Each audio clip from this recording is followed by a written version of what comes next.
Hey sports fans, Christian Pedersen, Coach Jack Klein. We're down here at Riverwalk trying our best to avoid balls getting hit in us and the wind, because we got to talk more San Diego high school boys golf. A little bit over a month out now from the playoffs, Coach. I think that we sort of see the picture coming into place a little bit more clear. Some of the anomalies of a first high or a first low have made their way out of the mathematics of it all, and we now have sort of a consistent top 15 golfers and top 2 or 3 teams in each division.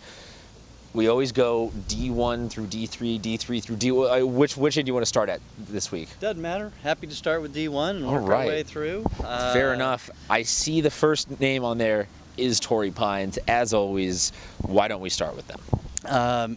Playing very well and continuing to play very well, distancing themselves from the field as they have in years past, and in fact their B team is number 2, and he is also distancing themselves. So Torrey is another great year for him. 3 of the golfers that you absolutely need to know up on that top 15 board, if you will. Jackson Rivera from Torrey Pines, Andy Zhu from Torrey Pines, James Song, all 3 of them, and Isaac Rodea, all 4 of them, are in the top 11 golfers in the county. So you absolutely summarize it best when the next closest team has 2 in that top 20. Right. So we're starting to really see them. But that B team concept of them being that good also, just a whole nother podcast in and of its own to explain. That'd be the equivalent of your football's JV team being ranked 4th or 5th in the county behind you. Next team I see on that list is San Marcos and their senior Drew Norby. Talk about the week that he had. Great week for him. He had 3 rounds, 32, 35, 34. All subpar rounds. So continue to play very well and be in that top list too of individuals. So good week for him. Now you talk about continuing to grow. You golf one course in hot weather, you golf another course in cold weather. Is there still, with all the variables that golf throws at you, a gradual progression that you can expect to see out of a golfer who is getting quote-unquote better as the season goes on? I think that we've talked about it before, Christian. I think that so many of these players are playing outside of high school golf, and so their weekends they're playing 18-hole tournaments, and love to see players that are progressing through the years. We have a couple players that are near the top that their scoring averages are similar to what they've been the last couple of years. So they, really strong, still great players, but maybe not seeing the that move up or the growth, if you will. Growth. Sure. A couple of seniors to talk about. So let's start with the Carlsbad Lancers and their main man there. Yeah, Thomas Stevenson is their senior. Adam Madison is the senior at Scripps Ranch, and they continue to lead their teams.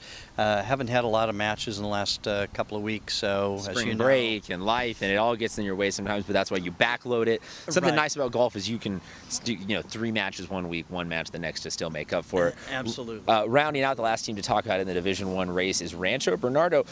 We talked about some seniors. Let's talk now about a couple of younger kids. Yeah, Rancho Bernardo, they have Aiden Choi, who had a couple of 36s this past week, and he's a sophomore, and I think he's going to be, he's certainly a player for us to watch. We'll see if he doesn't continue to progress as I think he will. So.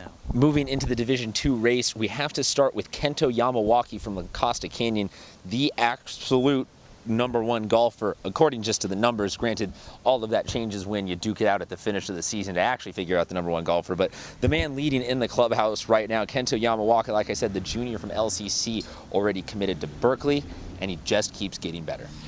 He does, and I think the interesting thing there is that a number of our leaders, individual leaders, might only have 6 or 8 matches in so far, and Kento has 17. So he's clearly demonstrating that he can play at this high level on a consistent basis. So love seeing his work.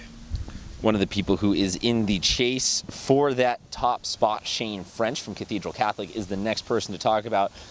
Cathedral, it's always weird when you hear them in a sport where they're not just the runaway powerhouse favorites, but they have themselves a pretty good golfer in French. They do, and consistently through the years that they've played well, And we actually are seeing La Costa Canyon and Cathedral are in that 4th and 5th spot overall as well. So we have four really strong D2 teams that will be the ones competing, I think, with Torrey at the end of the season. Now, another person who is individually helping his team stay in that race is Dylan Menante over at Sage Creek, currently sitting at 3rd overall behind Yamawaki and Rivera from Torrey Pines in terms of individual golfers. How do you see them fitting into the mix right now? You know, Dylan had a nice season last year. I think he's continuing to grow, and I'm excited to see. Again, he's only played 6 matches within high school golf. I know he's been playing more, but I think Dylan is he'll be in there at the end of the season. I think he'll be a strong contender for individual. Now, speaking of individual, I want to bring up a freshman that you have highlighted over at Del Norte in Eric Doyle. Yeah, again, I think Eric is going to be fun to watch and fun to see grow over the next 3 or 4 years. I think he'll be a good player for us. Let's round this out with the Division III. You know, just the great thing about golf is that each division offers up its own fun little race. You know, the powerhouses versus the upstarts versus those clawing with individuals and teams. So D3 in and of itself is going to be fun. La Jolla Country Day, they picked up a pair of victories, and I know that it comes tough for you to articulate through having been on the losing end of both of those. Right. You know, what are you seeing right now? Because you have actually seen up close and personal the Country Day team. You know, Country Day is they've got some nice coaches over there. We'll start there. Also, what I like about Country Day is that I feel like that they have a chance to continue to improve.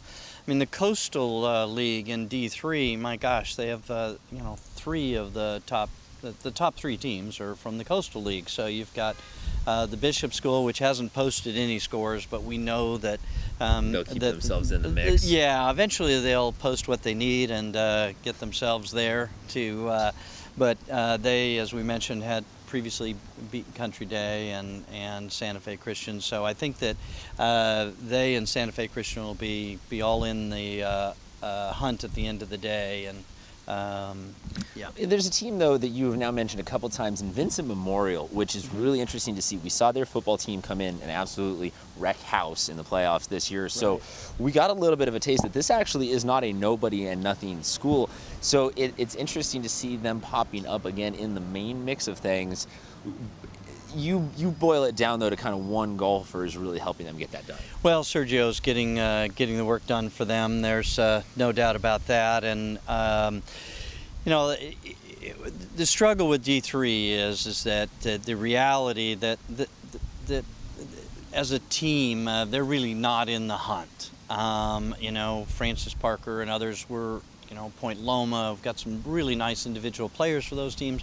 But at the end of the year, we're hoping to make few players make it as individuals, but not going to be there as a team. But love the effort that they're putting out, and it's really neat to see that they have a growing program. Just as you mentioned, this first year we've really seen them moving up the board, and I love to see that because, as you know, I'm passionate about the game and fun to see these. Another teams. team that is in kind of that same ethos, if you will, is Classical Academy, and you have their junior Trey Hazelrig highlighted. Why is that? Well done again. He continues to play well also and lead their team. And again, I think he's someone that has a chance to make it as an individual. We'll see how it goes when we get down to the end. But it's really nice to be able to see that and see them performing. You bring up an interesting point kind of with all this, the individual versus the team dynamic, because it is a unique thing to golf in terms of the playoff situation in San Diego. Just want to highlight Jackson Moss from Point Loma because we saw in the girls' season come to a close with Point Loma girls not necessarily in contention, but the individual championship going to Lauren Gomez from Point Loma. So could it be, I know that it maybe doesn't quite pan out the same with the runaway favorite, but right now Moss sitting at number 8 individually in the county. Could it be a sweep of a year for Point Loma individuals? You know, that would be so fun to see. I mean, I would love that. Jackson Moss over there has had 4 of his last 5 rounds have been subpar rounds. I mean, playing really well. And, you know, anywhere in that top 8, I'm sure. I haven't seen Jackson play. We're going to get a chance to see him, so I'm excited, and I'll report in whether, you know, the parts of his game where I think the opportunities are for him. And I'm sure we're going to see a lot of growth from that young man. Could be a very interesting it will be a very interesting last month of the season. Start to see some league championships get figured out. Start to see maybe a couple of players elevate to the moment. But we won't know until we get another week of golf under our belts. So I'm going to let Coach go. I'm going to go check something out in terms of whether or not I can avoid the slice too horribly on the driving range right now. Coach, always a pleasure. We'll see you again next week, golf fans. Thanks for joining us.